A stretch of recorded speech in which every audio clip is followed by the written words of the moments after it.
I'm not playing, Marshall. We brothers. Can't do that. Welcome back, ODHtv. Power Book 4 Season 3 Episode 9 is now in the books. I want to give you some quick thoughts on this episode. Episode was alright. Didn't quite deliver like I thought it was going to, but it was alright. My next video will be a little bit more comprehensive, but I just got finished watching it, so I want to tell you what I thought about it. By the way, stick around to the end and check out the OD Hustle store. Link in the description. So just like Starz does with all their season finales and series finales, I think they rush them. They really need to start making these an hour and a half.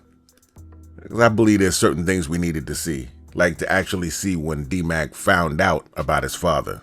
Because here we are sitting in the aftermath where the mortician's already here. But we did get the emotion that we thought we were going to get because he was a crash out for the rest of the episode. But this was definitely the Diamond episode. I don't even know why they showed us Diamond smashing Madam Wu. Also, I thought Diamond would have taken it a little bit harder when Jinard told him that he went wild and knocked off JP, King Kilo, and JoJo. But at least Jinard had a crackhead plan. Blamed JP and Dmac for taking out King Kilo and JoJo, which is silly for the RDs to even try to believe something like that. And then flip over to the Marquez cartel against Shay. But it was good to know that Shanti is not playing Tommy so far. But when they told Grayskull and the RDs, he didn't believe anything, which would have been ridiculous if he did. He went looking for Dmac with you. So of course after they leave, Jinard sends Marshall to go take out Dmac. That only went halfway the way I thought it was going to go. But it was a good scene when Dmac went to go see Marshall to find out where Jinard was. Because they made it seem like Marshall was going to take out Dmac, but I knew that wasn't going to happen. But what I didn't know was going to happen was that Dmac was going to take out Marshall. Definitely a good scene. Kind of sad, didn't see it coming. It's like I said in my other video, I thought Marshall was going to warn him, which is what he did, but I thought Jinard was going to take him out for not completing the mission. But I do want to jump into the problems that I had with this episode. First of all, how they just now finding out that Chan's not a lawyer. How they just now vetting this guy after Mirkovich was knocked off in the prison. When that type of thing happens, they check everything. They check the cameras, check all the visitors, see who everybody is, run background checks, and they just now get into it? Because that's a Department of Corrections investigation. That's not an FBI thing, so Sang couldn't have stopped that investigation. And this part where Sang is interviewing Vic, trying to get him to flip on Tommy. You're on someone's motherfucking payroll.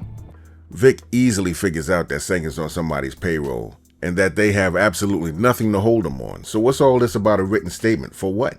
He can't really pin the murder of Stacy on him. And this scene is stupid. It's getting monotonous with everybody. Your brother for my brother, your uncle for my cousin, your mother for my brother-in-law. Come on, it's getting too much. I mean, I love the show, don't get me wrong, but keeping it a buck, none of this would really happen. I mean, if Tommy came to town and tried to do all this, he'd have been knocked off in the first episode. But we love Tommy, so let's keep it moving. This scene I got 100% right. If you look at my video, I said this scene was about somebody saving Tommy's life and probably was Shay, and that's exactly what it was. Look, blood, no bullet holes.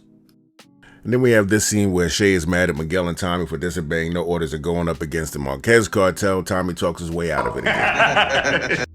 I'm asking y'all. So now the RDs come back because Dmac wasn't taken care of. Jinard and Diamond talk their way out of this one. But for real, I gotta get to the stupidest part of this episode. Once I saw the smoke, I knew this was Jinard. I thought he was watching Dmac, and it turned out to be Kate, and I knew this was gonna be stupid. This crackhead decides to run up on Tommy's mother. He wants to take her out. And what does he decide to do? He takes a lesson from Titus' Hitman playbook and decides to choke her.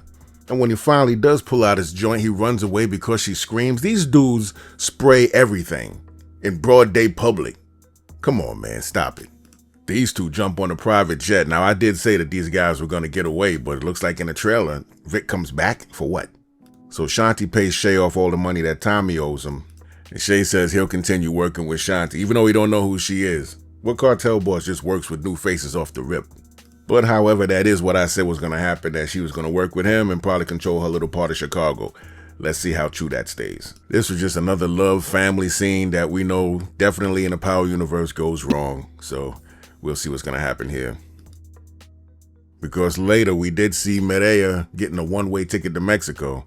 And I said before, I didn't think that Tommy would be running around with a pregnant woman or with a kid in whatever next spinoff he's in. So we'll see. Is she going to go to Mexico, or is Kate going to talk her into staying before she gets murked? Then we come to this last scene in the church. Way too much love between Jinard and Diamond. That's when I knew my prediction was wrong. I thought he was going to jail. But instead, he jumped in front of a bullet meant for Jinard. He did say he wasn't going to let Tommy kill his brother. So episode 10 is definitely going to be guns blazing, everybody crashing out. Definitely going to be a bunch of people that's going to get knocked off because don't nobody know how to duck in a gunfight. Nobody ever heard of take cover. Like, come on, man. Jinard going to go out like Peoples in Shaft when they killed his brothers. No. You kill me! You kill my little brother! You best kill me! You best kill me!